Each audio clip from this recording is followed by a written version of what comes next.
Welcome to From the Ashes, the Dungeon Crawler Network podcast all about Ashes of Creation by Intrepid Studios. Bear witness to the rebirth of the MMORPG genre from the ashes of an industry that has left the gamers behind.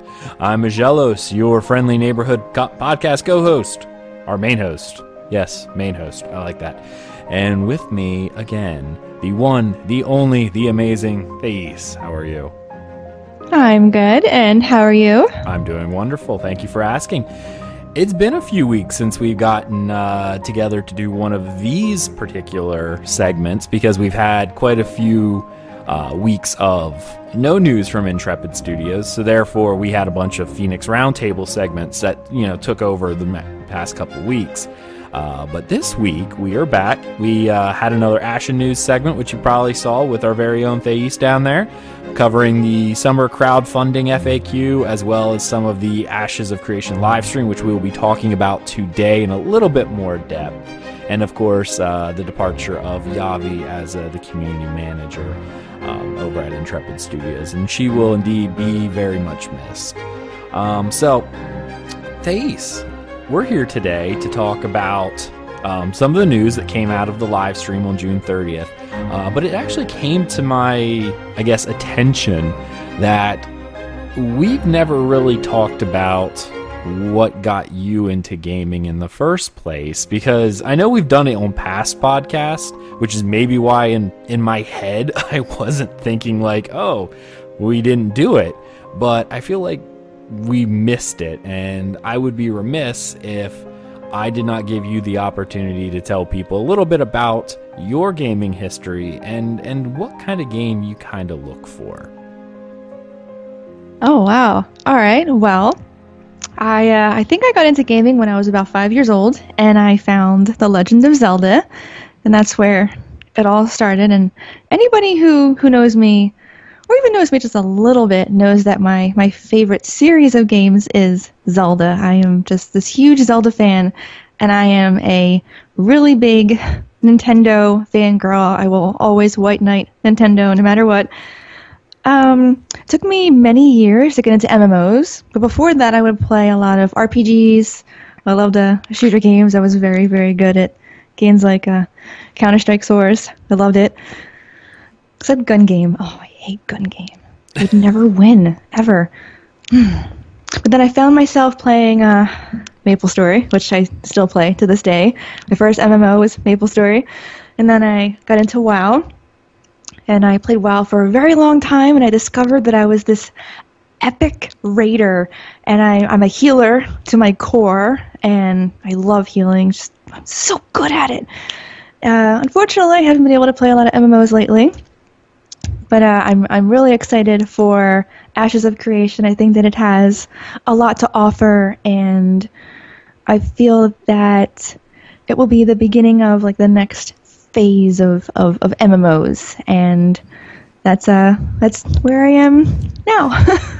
Right, and of course, I'm like, I really hope you're excited for Ashes of Creation because you and I backed it for a lot of money, so we have a lot of faith in this game. It's actually funny whenever you're talking about MapleStory, every once in a while she'll send me messages going, hey, there is some sort of thing going on and I need whatever it is the Maple Cash is called. Get me a card. And I'm like, all right. So go to the store. Should I like reveal how much I've spent over the 13 years I've played Maple? No, because then it'll make what we look like we paid in the Kickstarter a mere pittance towards that. So let's not even jump on that. We'll let that for Steven to look at our accounts and see how much we spent, and then he can imagine how much you've thrown at MapleStory. All right. But so this week we're going to do something a little different than what we normally do because we actually had the June 30th live stream. Now, we actually have a couple other topics in our thing that we're going to talk about on slow weeks that we're going to mix in. And I think some of our Patreon supporters and stuff, I've shared our notes out as like a teaser for people so they can kind of see what we're going to talk about in the future because we have a handful of topics still hanging out there, but I'm kind of saving them for when we don't have something to talk about. This week, when they did their June 30th live stream, they had a couple things. This was like the first live stream post Kickstarter that they've done. And it was kind of neat because the first thing they really showed off was a brainstorming session with character artist Matt Broom. And it was just a little round table where they were sitting down talking about concepts, and they were showing us some of the early like clay sculpture models for the human male. It was kind of neat. And we wanted to talk about that and discuss their concept of character creation. Obviously, with Unreal 4, it's pretty. What were some of your initial thoughts? Well, the one thing that I realized that they said first was that they're focusing on realism, which to me is very exciting. But when you bring realism into it, I feel like there has to be equality between the male customization and the female customization. By that I mean, if they're going to have boob sliders, then I definitely want there to be bulge sliders for male armor. Or just the male body in general to make it fair. Right, absolutely. I mean, it's all about equality now, right? Well, it makes sense. So, other than the weighing physics that need to come into this, I mean, this isn't Conan Exiles, apparently. But apparently they will have boob and bum sliders, so it does seem like it's something that you would need on males. I guess, first off, like when they're starting with the first clay model that they're working on, I'm curious about if they're going to be able to retain this level of, I don't want to say customization, I want to say depth. Because when you first looked at that model, those like ZBrush models and stuff are like super high poly, and those things are going to actually probably get dumbed down just a little bit as you know, they're put into the game world. I'm curious if we're going to like really have those levels of definition or not. I know a lot of people have been looking at this and pointing a lot towards Black Desert's character creator. Now, I know I bought you Black Desert, and you made your character, right? Is I did. Okay. What was your, like, was that something that was in like just over the top, or is something that you liked? It's actually something I've written down in my notes, and I have as an example I put Sims 4 because is it possible to have too much customization? And I definitely feel that there is. It's great to be able to move sliders. Mm-hmm. It's great to be able to like if I wanted to make a character look like me, it's great to be able to have that opportunity. But there's definitely a point where it's too much. Like if I can move like 2 parts of my cheek in different directions, wide and small and up, down, too much. It's too much. And that makes me really worried because they were talking about it being in depth. They were talking about it being very detailed. And all I could think about is there going to be too much customization? Even on games where there's not a whole bunch, it can take me an hour to make a tune that I'm happy with, that I want to spend hours staring at. Is their customization going to take me 3 hours, 4 hours to be able to complete? Because there's definitely a point where it's too much customization. Right.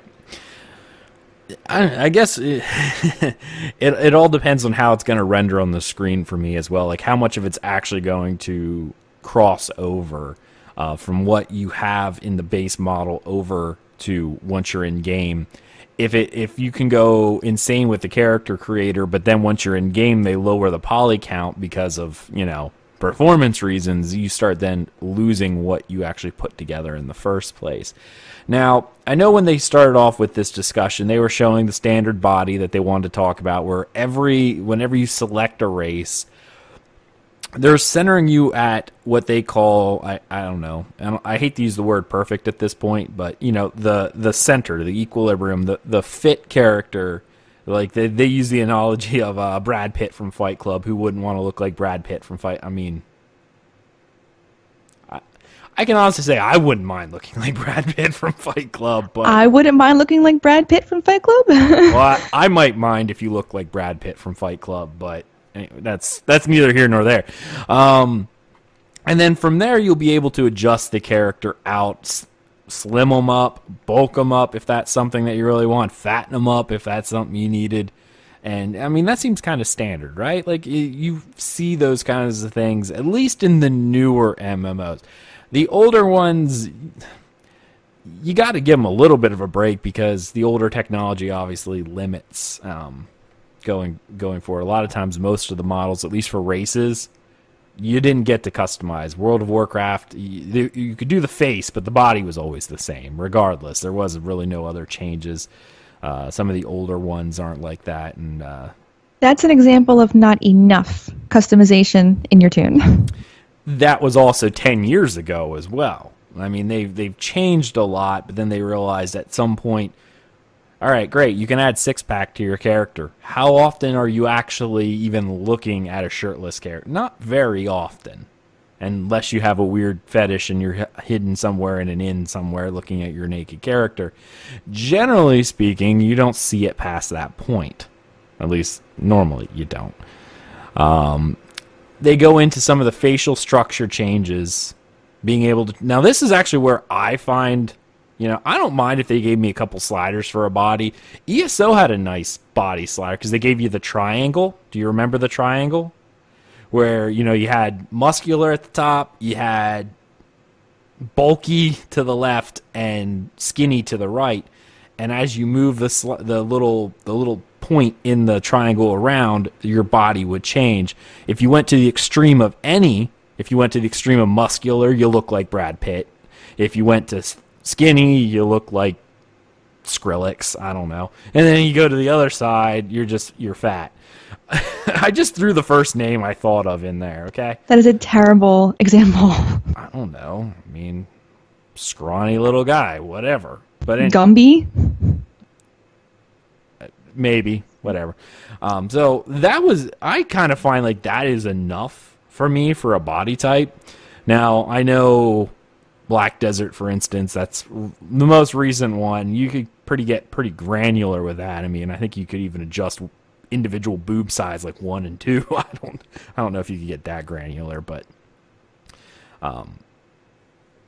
was that all you needed? Because even ESO allowed you to do that with sliders. You select the body, but then you went down the sliders like, oh, I want my chest bigger. You could slide that one way or smaller or whatever. I liked ESO's customization. I think there was a really good balance of what you can choose and what you could move. I really did, because I was able to make my character have a skinny waist with big hips and a large butt, which is what I love. That to me is perfect. That's perfect. Me too. I like it a lot too. No, and I thought I could do a whole lot with what ESO did. Jumping into Black Desert, I didn't think I could do a whole lot with the Black Desert, but I played a male, and that was actually noted from them that the male customization options were far less than the female ones.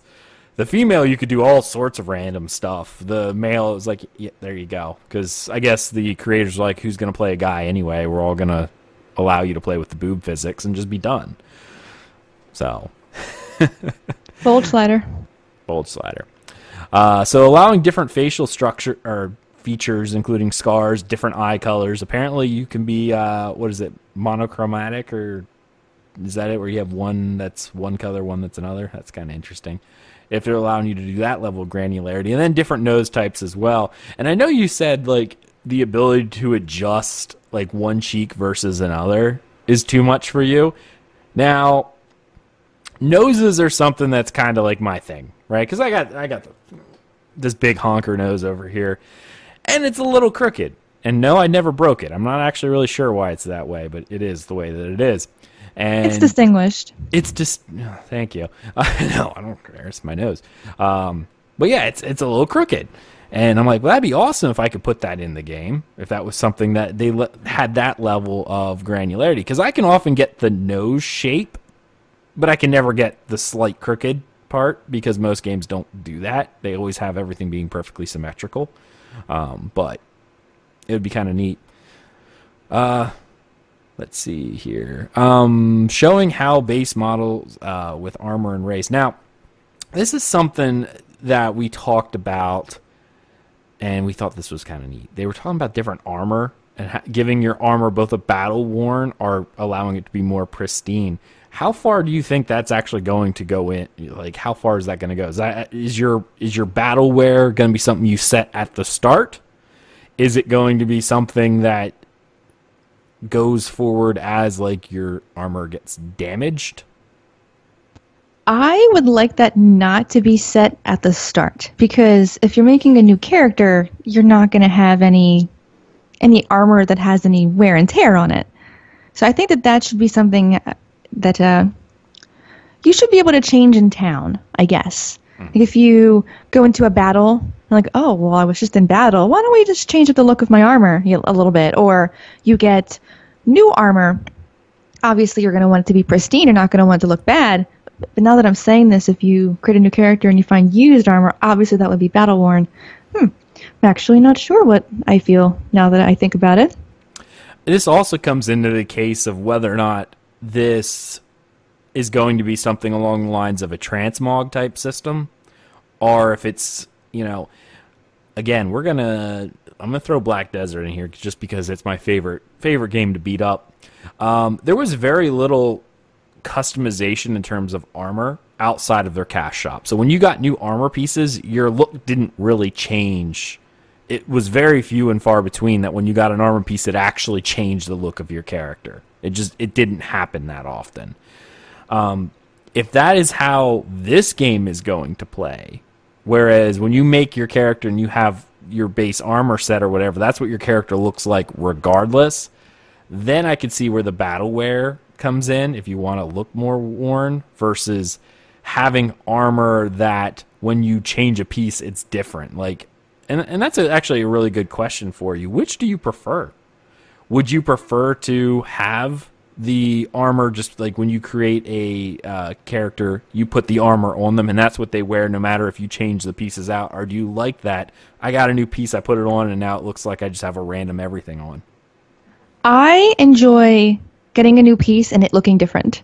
I enjoy how it is in WoW, where when you get a new piece, you look like a mismatched piece of junk character when you're running around doing whatever you want. I like that. There's so many options in WoW when it comes to how you want your character to look. And I feel that when you dumb that down and put fewer pieces of armor in a game, it takes away the individuality in your character. It really does. Because even if there's millions of pieces, this person is going to find a set from those pieces that looks different than this person. And then it looks different from this person. Everyone will look different. I cannot stand games where when you get new armor, it's a single piece. It changes the look of your entire character. It drives me insane, especially when they do that and it takes 10, 15 levels to get a whole new look. Right. No, I mean, that level of... it's evident, and I'm pulling one of my favorite single-player games, The Elder Scrolls. When you played Morrowind, for instance, and I'm going to use Morrowind and Skyrim here, when you got a chest piece on Skyrim, it just pretty much took everything. Now, the boots and the gloves and the helm were different, but your armor consisted of 4 spots. That's it, right? Now, when you played Morrowind, you had left pauldron, right pauldron. You could actually have one pauldron on one side and one pauldron on the other that look completely different. And I like those. I really do. And I mean, if you're going to offer some sort of transmog system, if people don't like that kind of thing, then they can change it later. But I was definitely not fond of getting a piece of armor in Black Desert and putting it on and seeing no visual indication whatsoever that I put on something different. My stats changed, but I saw no visual indication. When it comes to the battle-worn armor, I would like to see it go really far, especially if it's cloth. Like, I want to see, if I'm battle-worn in cloth, I want to see tattered pieces. I want to see burn marks. I want to see my armor look like it's been in battle. If I'm wearing plate, which I would never wear, I want to see rust or dents or scrapes, things like that. If they're going to offer this, just go all out. Make it so that our armor looks like it's been through hell. Right. And I mean, the thing with Unreal is these kinds of things are possible with Unreal. The Unreal Engine is insanely powerful graphics-wise. It's unreal. It is Unreal. Seems to remind me of episode 5, Unreal Expectations. Get it? Because we talked about... Anyway, sorry. Yeah, no, I really hope they go the route with when gear drops, it does change. And it's funny because when I put this on our notes to talk about, this thought just came to my head. So here you go. Anyone who watches From the Ashes, I do have an outline, but we don't script anything. So this whole idea of bringing up Black Desert to talk about their lack of changing armor popped into my head literally right now. And now I'm sitting here going, I don't think anyone's ever asked Steven this. And now I'm going to hop over to the official Discord and toss a question over to him. Because now I'm kind of concerned if the fact that if they're going to go with that whole, there's only like X amount of armor in the game, right? So when you get upgrades, more often than not, it's not going to change your look unless it's part of a set or something. And that would really bother me. Even the small, not small options. What is it? How do I want to put it? The options in Guild Wars 2, I feel, were nice. There was enough different pieces that your character looked different. You can even mix and match different things, like a top and a bottom. Yes. Because your top, your shoulders, top, bottom, and feet all looked different. Your gloves. It was enough that they had a variation in the armor for everybody to look different. Now, here is a question, though. Guild Wars 2 was a AAA title, right? Like, they had the money and the backing. Not saying that, Ashes of Creation doesn't. They brought in quite a bit of money, but even the couple million that they brought in during the Kickstarter and stuff like that is a pittance for, compared to what some of these other games put into their game. So I'm actually really curious whether or not they're going to have the financial ability to hire enough artists to actually create armor, and design it because every armor piece you get, unless your races look very similar, and I'm bringing in the Tolnar here because they're the ones that are the wild card on what you could look like. But even the difference between the dwarves and a human would be, you'd have to scale it. You get a breastplate or something like that, you have to make it look good on a human character, or, mesh it on them, versus the same thing down on a dwarven character, and then a Tolnar. Like, you have to make these changes and make it look good. I wonder if they're going to have these staff to be able to do this. It's almost like the Char versus the Sylvari versus the human. Yeah. A lot of the Char armor looked funny, but it fit. So I can see what you're saying there, especially if they add in back to character customization, which I think is where we still are, I think. Yeah, oh yeah, we're still in character customization. All right. Yeah. Because one of the things that they said on the stream, which I liked, was that they were talking about the Tolnar sliders and about how you could slide it to create fur and what different animal characteristics you want to have on your character. And in my head, I thought that would be fun to try out, especially if you want to make a furry reptile. So would you be able to do that with those sliders? Or if you go... I've seen it done in a couple of other games, and none of them are coming to mind right now, but when you slid one slider one way, other sliders went a different way because you couldn't mix certain things together. And I'm curious if they're going to let you go with a furry reptile. Like if I have a tail, maybe some spikes, can I add fur on my arms or my legs? Maybe have a very ape-like monkey face with my tail? Like how in-depth are they going to let you make your Tolnar character? I like that you brought that up, okay? The idea of the sliders that work in tandem with one another, but like I would love if they added that. My question is, when they do that, would people complain that that limited their customization? I slide the reptilian slider all the way over, and then all of a sudden you see the mammalian and the human or whatever, the bird or whatever races they're going to mix here in this weird cacophony of races. And if they slide all the way down, if you max one out, will people go, well, I really wanted that furry type, you know, or will they have to move these things around? I actually like that, but some might. I'm curious.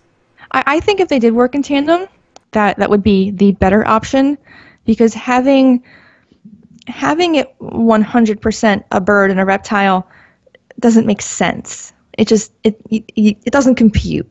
You can't do it. So even if you put one all the way up, even if it doesn't remove it all the way, like you have to kind of move all the sliders, because moving one moves another, moving this one moves another. I do think that they should move in tandem. Yeah, I'm glad I thought of that too. Yeah, no, that was an awesome observation. I actually really like that. The final bit, which is something that really excited me, and I know Thais was excited about this as well, they talked about opening up their character creator as a standalone application. Obviously as the game gets closer to release, that people would be able to take it, create their characters, and then save it into a template, and then import it into the game when the game launches. The only game...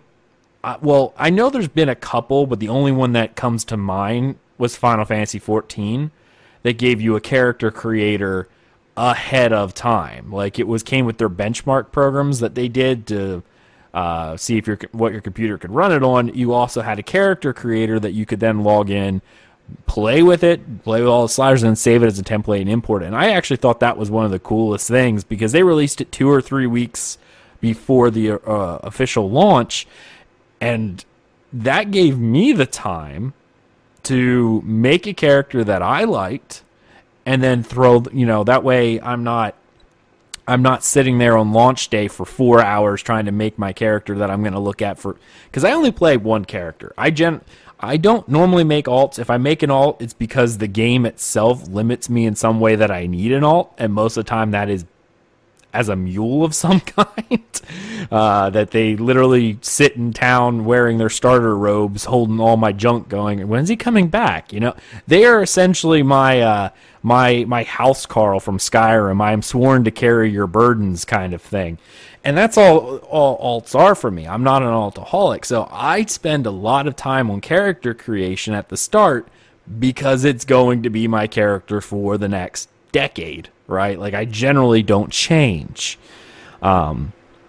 So that is something that, if they would release this, I could spend hours tweaking and just playing with everything. And then launch day, we go to log in, we're good. I really hope that they do that, because like you, I have one character. That's it. And it takes me hours to be able to create a character. I think the last time I restarted my Sims game, it took me 6 hours to make my Sims family, and I only made 2 people. That's it. So if this comes out early, I'm really glad that I'll have the opportunity to spend and sit down and work on my character for hours, days, if I need to, depending on the depth of their customization. And then save it for when the game comes out, because I don't want to spend 4 hours making my character when the game launches, because that's not. I want to be able to get in and play with everybody else. And if I remember correctly, I feel like they also mentioned the possibility of, if they did release it early, that they would make some type of a contest for the community. And I feel that would be a fantastic idea. See what your community can do with your customization. See the crazy, wild things you can make if you're going to give the people the opportunity to have this in-depth customization world screen. It's funny that you mention that, because there was actually somebody who was essentially doing commissions because they enjoyed the character creator, where if you wanted to create you in game, you could send them a picture of you and they would build you into the game with the character creator. They did that for 14, I think, and there was another game they did that for. I think it was ESO. Someone did that as well. They would build it. Now, of course, ESO didn't allow you to save templates, which was a pain, but that's something that's really cool as well, being able to have someone who's more artistic, because I always try to create myself in game, but sometimes it's hard because you have that mental image of what you look like, whereas it's not always what you look like. Because I've done that with Thais. I'd make a character and I said, "Is this me?" And she'd look at, "Close, but you missed this." I'm like, "Oh, that one flaw that I always ignore." The nose isn't quite big enough. I mean, do it a little more. Yeah, and I'm like, I thought I maxed it out, but apparently it's not quite there. So, yeah, people do that in I forget what it's called now. They do that in The Sims, where people take the time to make celebrities because their customization is so vast that they make certain celebrities do the Sims customization, and it's really interesting the celebrities that people make and the time they have to put in to sit down and create these things. So I'm hoping that they release the customization early, like to show us what we can do. Let us play with the options and make our perfect character. Absolutely. I know that'll be something that I'll play with a long time before release. The second they give it to me, I'll be playing with it. So, I mean, that got me really excited. Really, really excited. All right, so that was the character customization from the June 30th live stream. So we're going to move on to the next bit that they talked about. Now, this was a pretty interesting bit of news right off the bat, was that they're going to show up at PAX West, or what was once called PAX Prime, but now it's PAX West, because I don't know why they changed the name. But so they're going to show up there, and they're going to have a playable demo, which Thais, you covered very succinctly in the Ashen news. But we kind of wanted to dig into what they were discussing and how these characters are going to work. Now, they're going to come up with 8 abilities right off the bat. They'll have pre-set up kits, and we're going to talk about it and kind of get an impression from these different archetypes, if you will. As of right now, I know they have said where they're going to have a limited skill set. We don't know how much that's going to be. I kind of hope it's more than what they currently have right here, which is just 8 abilities. But I guess we shall see. I feel like this is the one thing about the game that could break me, is how many skills they're going to give. Because I will admit, I do not like games that give me a said skill bar. Cannot stand it. I enjoy games like WoW and Final Fantasy XIV, where I have tons of skills to pick and choose from. Even if I only use 6 skills, I want to have 40 skills on my bars. I want to be able to have all my mounts, all macros, and all this stuff. I want my HUD to look like a cluttered catastrophe, because that's how I like to play. So I will admit I was a little underwhelmed when I saw this, because I'm hoping that's not everything they're going to give us. No, I completely understand. I agree. I'm not fond of limited action sets. Even ESO, when I've been playing that, obviously we've been playing that very heavy. We're almost up to 150 episodes on our ESO show. And so we've been playing it for a very long time. And the limited skill set is something that really does bother me, because I'm even sitting there. There's so many times where I'm just like, man, I wish I just had 1 or 2 more skills. But in reality, I wish I could have had way more than that, right? Because, you know, that's the way I like to know. If I know how to do something, I want to know how to do it and be able to select it on my bar. If it's there, I want to use it. Absolutely. So they're going to have 8 abilities. 5 of these are going to be combat abilities. There will also be a buff ability, an ultimate ability, and some sort of non-combat utility skill as for these pre-built kits. Now, in addition to the active combat abilities, each weapon type will have a weapon use ability, which supports an active combo attack. All right. So now this is something that's fascinating. I know there's been a little bit of, I guess, hate on this, because there's some people who are like, for whatever reason, I have a disability or something along those lines. All right, have a bad ping or something. Is this really going to affect me? Because how it's going to work. And what I thought of was Guild Wars 2, only for the idea of how their number one skill worked. If you played Guild Wars 2, whenever you had a weapon, you couldn't change the skills of the weapon. You were locked into those. The 1 through 5 was your weapon normally, unless it was a one hand. Then with an offhand, that you still got your 1 through 5. 2 through 5 were your on demand and abilities. Your 1 was essentially their auto attack, but it would often combo, right? So like if you had, like the one-handed sword, for instance, at least on my Guardian, you had a strike, a double strike, and then a triple strike, which was a thrust, and it would just combo off of each other constantly, unless you missed, and then it would go back to 1. And the only time you'd miss is if you weren't in range. Well, it's going to be something similar to that when you're hitting your swing ability, whatever it may be. It then goes into a time, like a timer type thing, where if you can have the right timing, you can do a follow-up attack within the specific keyframe window, and you'll be able to hit a button, and it'll do the next wave of the combo going forward. So obviously, those with higher reflexes are going to be able to do this better. Now, people were complaining about it, and honestly, with me, there's very few people who I'd give a pass on for this. But I also look at it going, not everyone is going to be the best at playing the game. ESO specifically has animation canceling, which they've never taken out. And the reason why they left it in is because the animation canceling, knowing how to cancel your animations fast enough, separated the quote-unquote bad players from the exceptional players, right? I could have the exact same skill layout, have the exact same time on target as someone else who is better at animation canceling, and their DPS would be better because they're clearly better at doing the animation canceling. I don't know. I'm as I said on several podcasts, I'm against the whole I deserve this, I deserve that type mentality, and there needs to be something to separate good versus bad players. I'm actually against this weapon thing, whatever it will be called, I don't know, because I'm lazy. I like having an auto attack. Okay, you're lazy.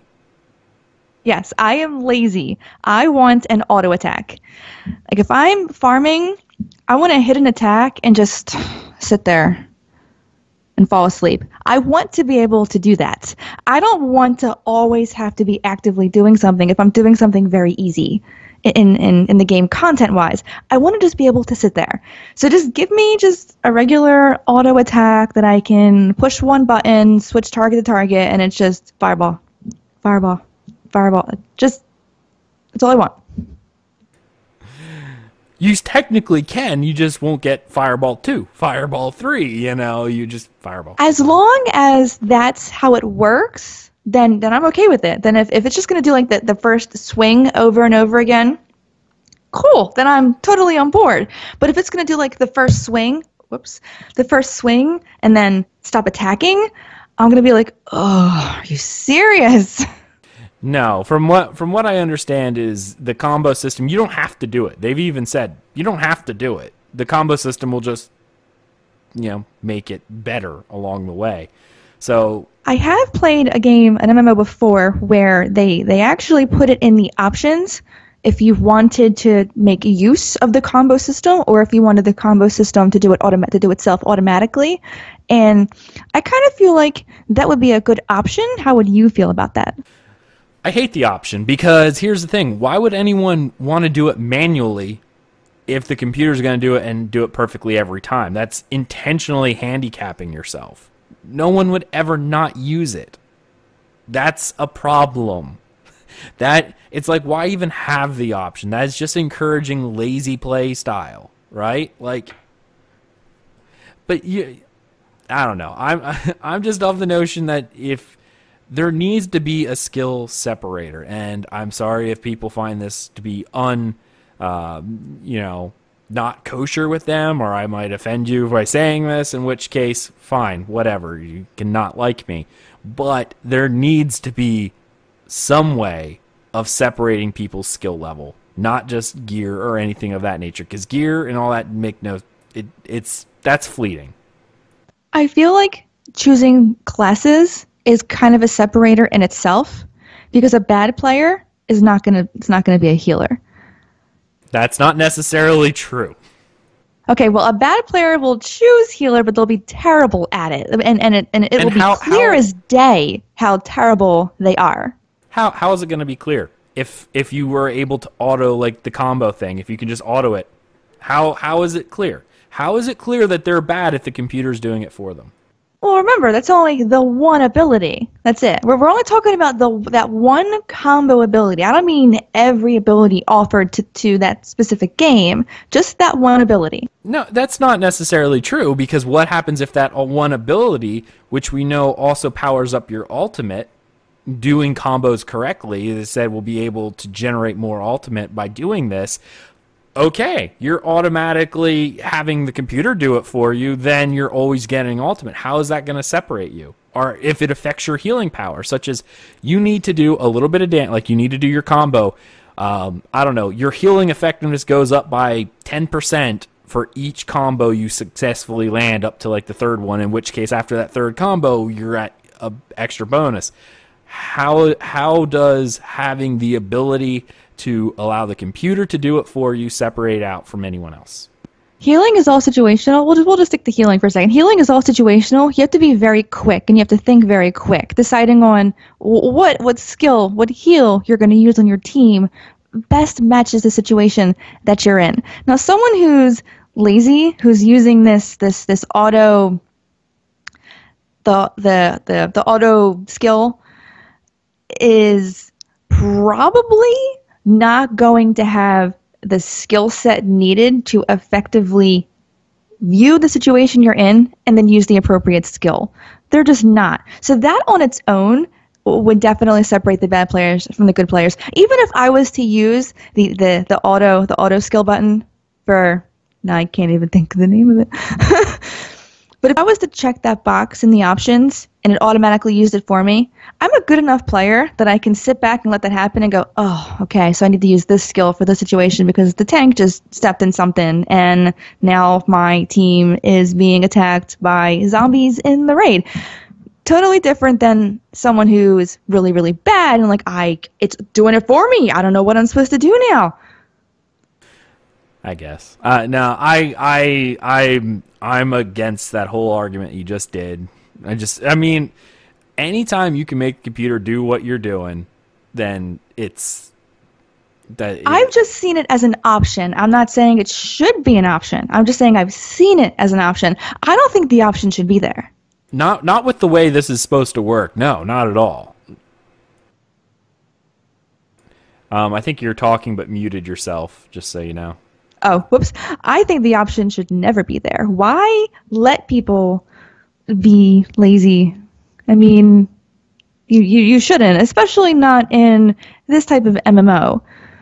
I was just saying that I've seen it be an option. Oh no, I'm totally on board with making people do all the work to accomplish their goals. Right.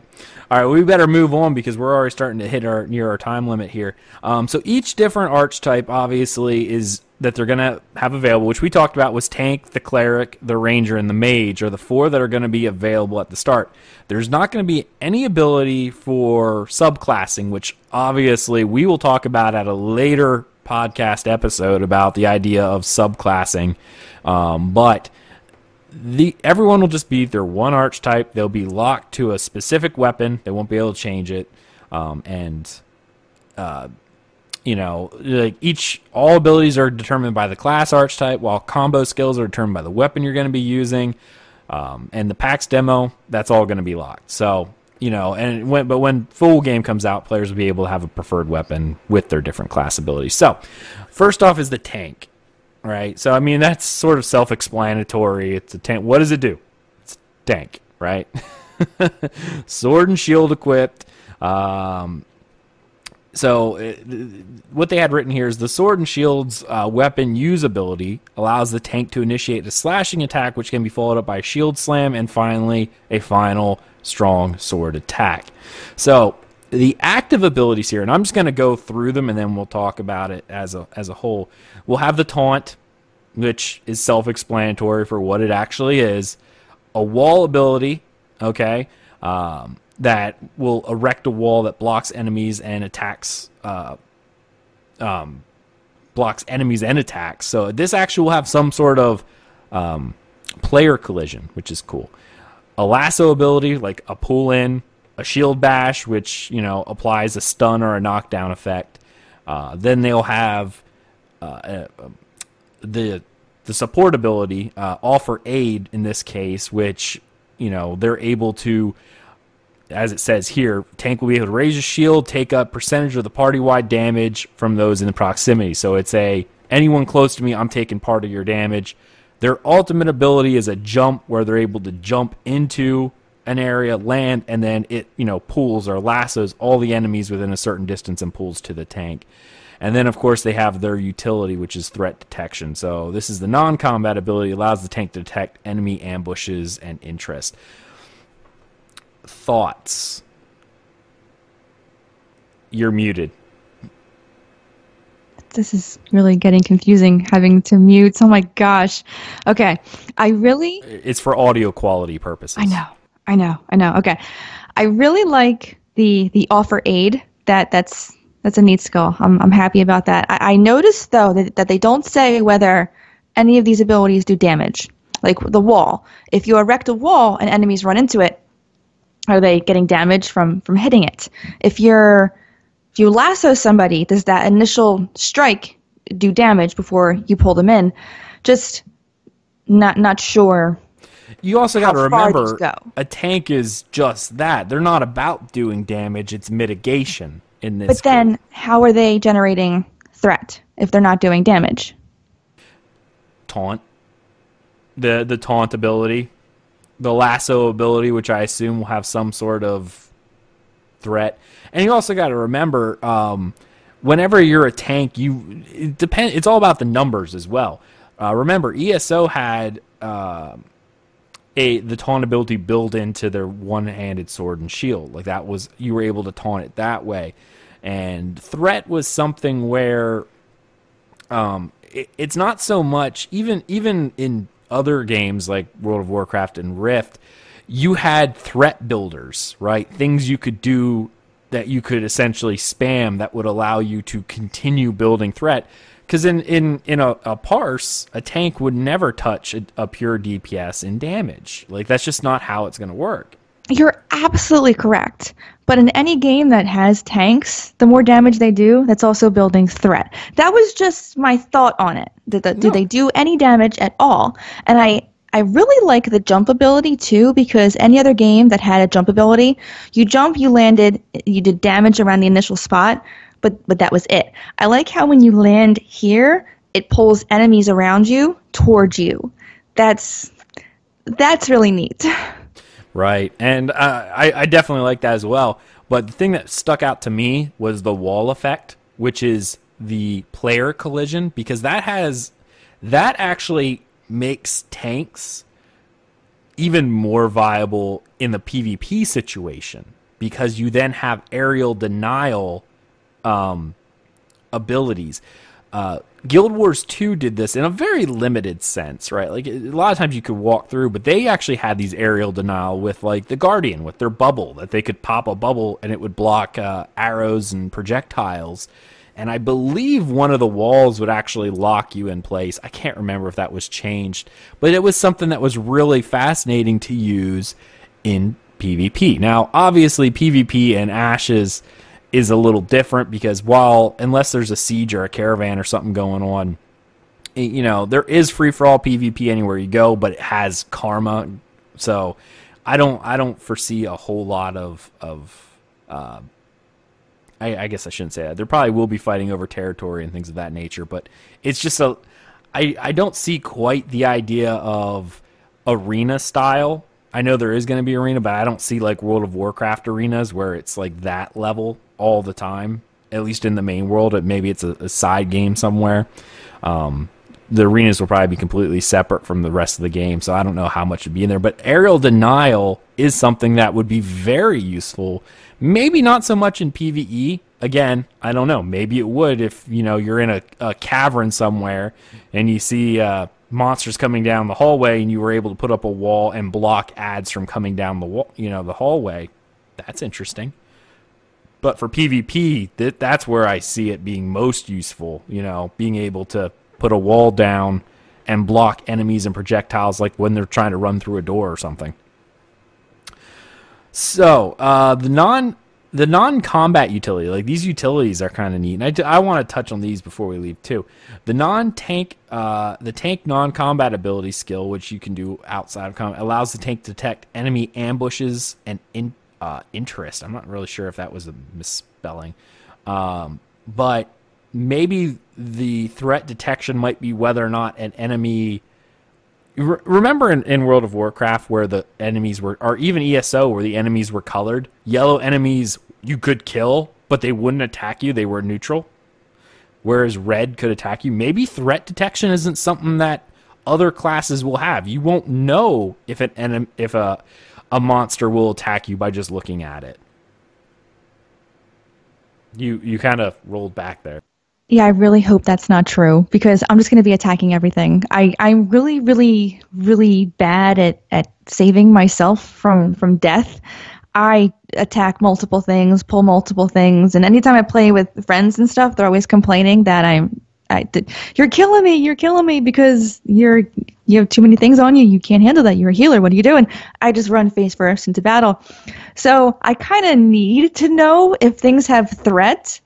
So I know I can just run right through them. Well, better bring a tank with you. So the cleric archetype here is the next thing we're going to talk about. This is the master of healing and life magic and will wield a staff during the PAX demo. This is not always the case during live game. Remember, we're just talking about PAX right now. We'll get into further class stuff as more is released and we know going forward. So we got the spot heal, which is a single target heal that deals damage to those in close proximity to the healed target. That's actually kind of neat. You know what it reminds me of, and I mean, I guess we'll talk about it, is Shadow Priest from WoW, where you would target an enemy to do damage, and enemies or allies would be healed around you. This is the opposite. You're healing something, and anything around that healed target is taking damage. So if you're healing a tank during a raid boss or something, you're damaging the raid boss because it's close by, just by healing the tank. So I kind of like how that works because it's not the other way around where you're doing damage to heal so much as you're doing damage just by healing. Life balance and AoE heal skill that restores life to allies based on damage done to enemies in an area radius. That's interesting. That is interesting. Mm-hmm. Group life balance. This is if your group is turning into haves and have-nots of HP, this will actually balance the life of all party members to keep everyone alive. So what it will do is it'll take the average health of everybody and just make it a flat line across the board. Yeah. I can see that being a very dangerous skill. Excuse me, I'm sorry about the cough there. Yeah, I know. Yeah, sorry, my voice is starting to go because this is the third podcast I've done today. I'm such a masochist. Okay, Chain Heal. A line of healing that arcs between allies when dealing damage to enemies at range as well. Again, that's kind of interesting. Endow Life. Short-lived buff that prevents death for a short period or severely decreases resurrection time. Divine Form being the ultimate. This ultimate ability grants player members a heal over time that also increases damage output and causes direct damage to enemies. Neat. And the non-combat ability, Environmental Cleansing. This purges environmental effects and curses. So, let's talk about the cleric real quick before moving on. We're going to try to hit these fairly quickly. Oh, that's not fair. I like the cleric. You may talk about the cleric. Very much. Although the one thing, it's a minor thing, just because it just hurts my brain. I hope they don't call it a cleric, because anything that does damage to me does not have the cleric feel to it very minor, just how I feel. I think you have that reversed. Maybe it's priest. Because every time I think of cleric, I think of the D&D cleric, which is, chainmail, shield, and a mace. See, not me. When I think cleric, I think tiny little girl with a staff, very meek, who's just learning how to heal and not doing any damage. That's what I think of when I think of a cleric. But again, it's very much just how I feel, how my brain thinks. That's all. I think of all healers as tiny little girls carrying a staff going, It's the last time I heal you. I really like chain heal, but I like any ability that bounces between allies very much, because it just, especially in Guild Wars 2, when you have your staff and you have that thing that bounces between allies and enemies, does debuffs to them, buffs to your allies. So anything that arcs like that, I really enjoy. Shaman and WoW with chain heal. So seeing that, I'm like, oh, that's pretty awesome. Group life balance, like I already said, I see that as having the potential to just really make things difficult, and I wonder how long the cooldown on that skill would be. I really do.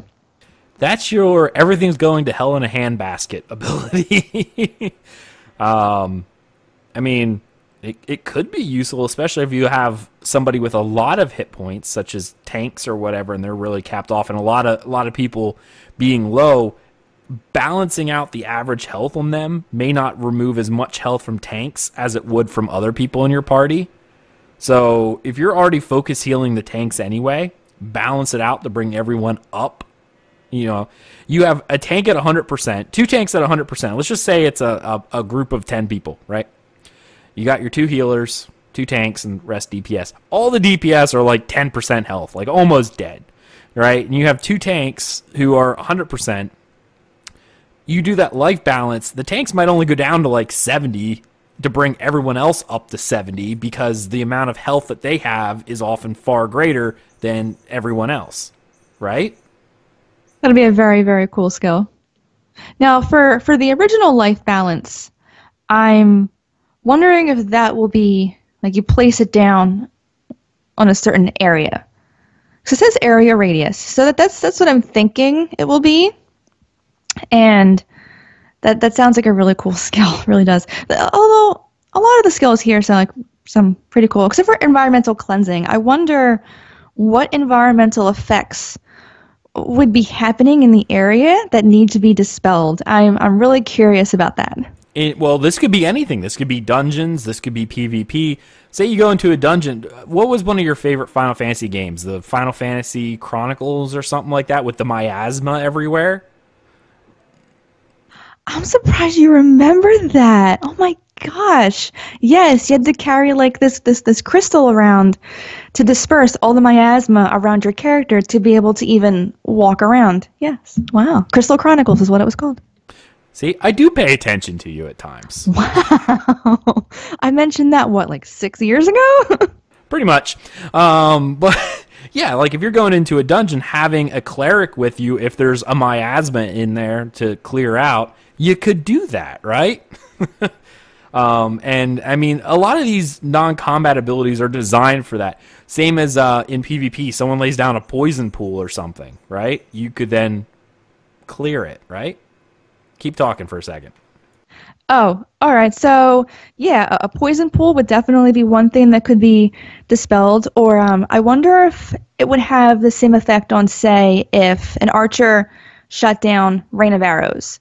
So for a limited amount of time, if arrows are raining from the sky, would using environmental cleansing get rid of the rain of arrows? Would it protect your team in a specific spot, or would that be considered an attack and not an environmental effect? I would honestly think that would be considered a physical attack of some type, because obviously everything is probably going to be different.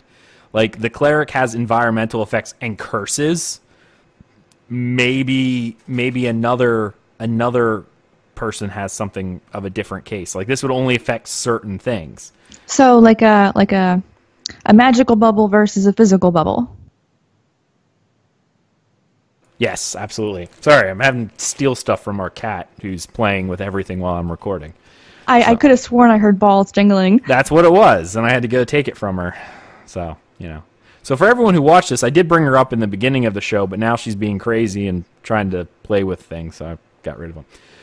So that's interesting. So next up here, we got the Mage Archetype, which will be available. The Scholar of the Arcane Arts and Elements will use the Spellbook at PAX. The Spellbook weapon uses allows the mage to hurl magic missiles at range at their target. Combination effects of these missiles apply certain effects. So, just like before, we got a Fireball, fast-casting, targeted spell, which deals splash damage and has potential to light enemies on fire if they have a certain debuff or environmental conditions. Interesting. Ice Prison, cast a Ice Shard, which applies a full root to the target but deals no damage.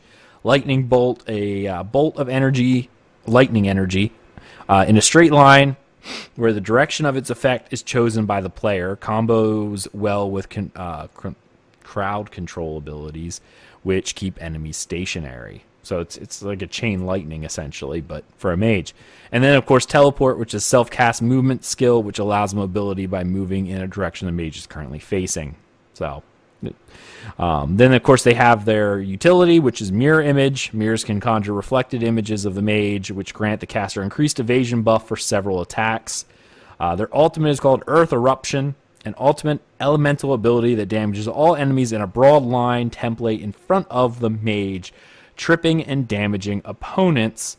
And, of course, their non-combat ability is called Detect Magic. Mages can detect magic, which detonates points of interest, which are arcane in nature. So, mage. Very interested because they've already said, they've said fire, ice, lightning, and earth. So you have all 4 elements. So I'm thinking that they're going to give just speculation. I feel like that if they do give us a skill bar, it's going to be one of the biggest skill bars out, because they'd have to incorporate all 4 different elements in varying skills. At least I hit the desk again. At least I hope they would be able to have multiple skills for different elements. Right. Yeah, definitely. I mean, again, this is PAX stuff. This is early. I'm hoping that you'll be able to choose this is very much reminding me of ESO with its skill system, where you can select multiple skills. You can only have a couple. So maybe they'll have a fire line, an ice line, a lightning line, air line, whatever for a mage, and you'll be able to select what you want from there, and each one being somewhat different. The one thing about Ice Prison, I don't think I like that it deals no damage, because it's a crowd control. That's what it is, though. I mean, it doesn't have to. Maybe it has this is literally a 100% route where they can't move. Yes, but if you get down to the Ranger, Snare does not say that it does no damage. We haven't gotten that far. I know. It's just an observation that I did not like reading. Okay, all right. No, I got you. I don't know. But you also got to remember, with this, there is the ability of subclassing in the future that maybe you'll be able to augment, right? Because you're supposed to be able to augment a subclass, which then doesn't give you new abilities, but affects the abilities you currently have.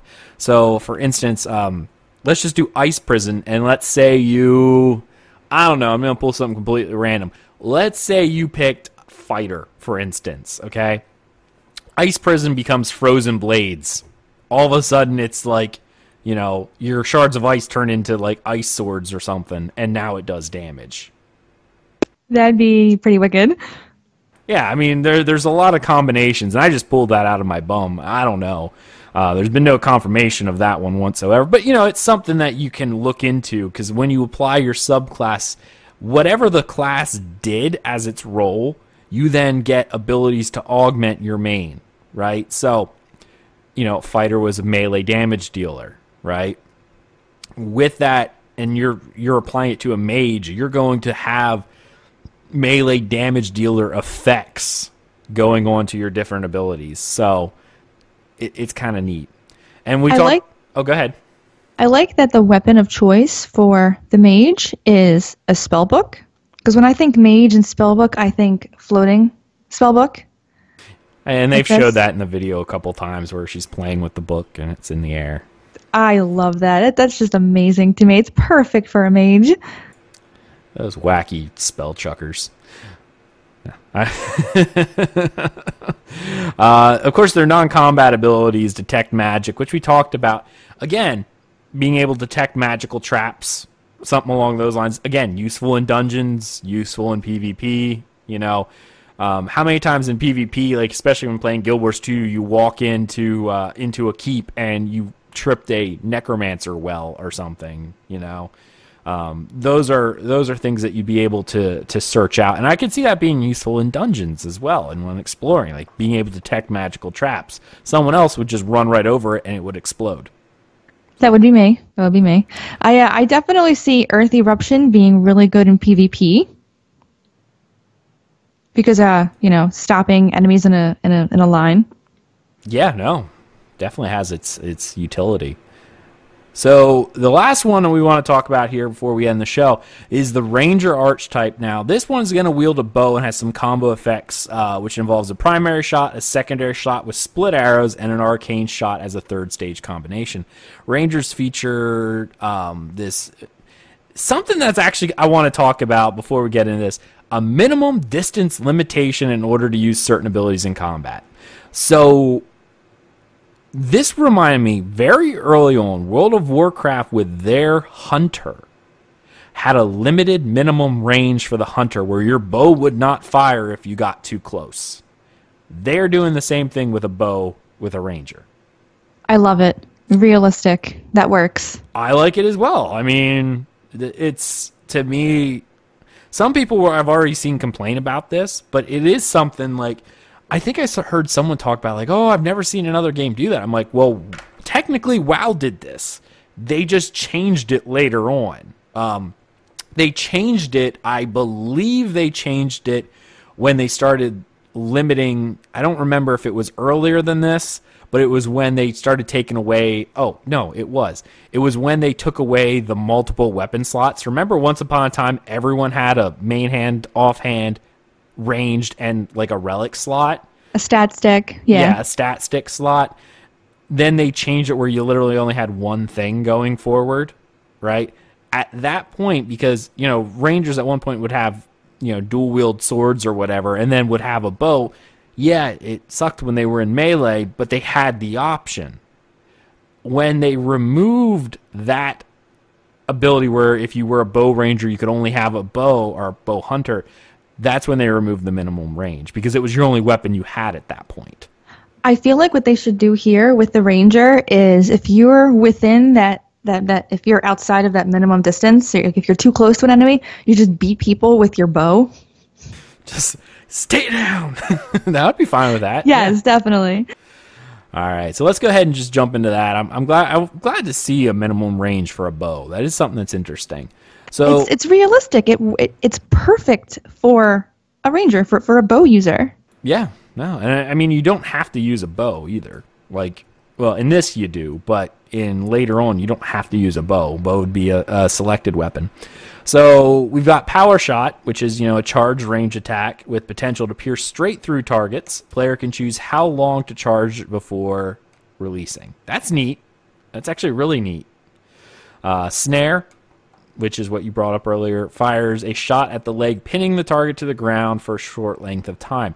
I guess this, we'll mention it again, but I guess when we get to this point, it would depend on short length of time versus how long the mage's one does. Anyway, Mark Shot debuffs an enemy combatant. Kind of reminds me of Hunter's Mark, causing them to take increased damage from other sources. Marks are visually indicated to friendly players. Hunter's Mark. Dash, a point-blank shot which pulls the ranger out of a precarious situation, dashing forward quickly along with quickly firing an arrow. Prepared Shots is their utility, a buff where that allows the ranger to take 4 arrows and slam them into the ground. As long as the ranger remains near the arrows, their next 4 shots will deal double damage. Their ultimate being Rain of Arrows, an ultimate ability where Ranger fires a large number of arrows which range down on a large template area. And, of course, their final, their non-combat ability, a utility skill called tracking that allows players to track footprints and find hidden points of interest, which are physical, non-arcane in nature. All right. You're muted. Two things. I see what you said earlier where I figured out why it does that, by the way. The snare is only pinning their leg, where the ice prison, I think that they would be like this in ice completely, whereas the snare, they could still probably attack if they're long range. So I see what you were saying about that. And two, Rain of Arrows. I wonder if that's going to be just a regular old usability where you put it down and then you can keep doing other things, or if you actually have to like cast it, like do you have to stand still while you're firing all the arrows? You mean like a channeled ability? Yes. Possibly. I mean, it might be something that if you could interrupt the ultimate if it lasts for a certain period of time. Yeah, no, that could be definitely a thing. I mean, almost everything here seems fairly straightforward with the Ranger. You have a powered shot, which, unlike your auto attack or whatever you want to call it, has the ability to pierce through multiple enemies, you know, so I guess, and it'll be channeled, because the longer you charge it, the further it'll go, right? A snare, which is just that, and the thing is, it doesn't say it doesn't do damage, but it also puts the indicator that it's for a short period of time. What if the ice block needs to be broken before they're free? Like, the person has to target it and smash it to get out. That is an amazing point. I wonder how long it would last if it's not shattered. Yeah, I mean, that is, and you'll be able to target it yourself, and you're just like, while you're stuck in an ice prison, you're taking your sword and just like stabbing it into the ice trying to break free, versus the pin shot or the snare, which for a short period of time, your boot or your cloak is nailed to the ground, right? So Mark shot is just what it is. It's a debuff. It's Hunter's Mark from WoW. You know, you target, they're marked, they take more damage. It's a debuff. The dash is interesting. The thing that kind of confuses me is if dash is the ability you can use while you're in that minimum range. Because it says, you know, you're a point-blank range shot. So, yes, that's probably, you know, pulls the ranger out of a precarious situation, dashing forward quickly along with a quickly fired arrow. So maybe it's one of those things where if you use dash, you pull, you know, dash by them, and as you're like turning around, like firing an arrow at the person to get into your minimum distance. I wonder if you'd be able to shoot this at, say, a tree within your range. Well, I would assume only if a tree's targetable. That's the thing. Prepared shot is just that, is them laying out their arrows, and it's a buff. So while you're standing in it, you know, your next abilities are there. And of course, tracking could be insanely useful in both PvP and PvE. Maybe not so much PvE unless you're curious about if they have patrolling monsters, but PvP I could find that really useful.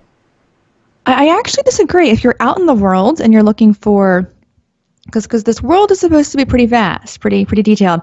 So if you're just trying to find something hidden in a forest that you are having trouble finding, I see being able to find hidden points of interest be very useful. Right. Yeah. The hidden points of interest could be something like you said in a dungeon, right? Like, oh, you walk by a pillar and go, hey, there's a pile of rocks there that's hiding treasure. You know, there could be anything of that nature. That could be something that's really interesting going forward. All right, so that kind of brings us to the end of the class discussion and this episode of From the Ashes. I want to thank my co-host, Thais, for coming out and joining me for this.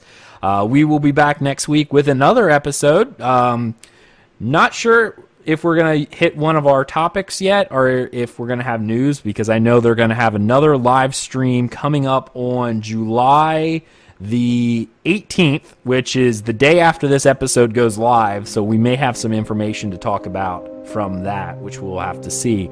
So, Thais, thank you so much for coming. Check out everything we do, DungeonCrawlerNetwork.com. That has links to all of our social media sites. Everything like that is all right there. Thank you so much. We will see you next time. Hope to see you in Ashes of Creation.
you.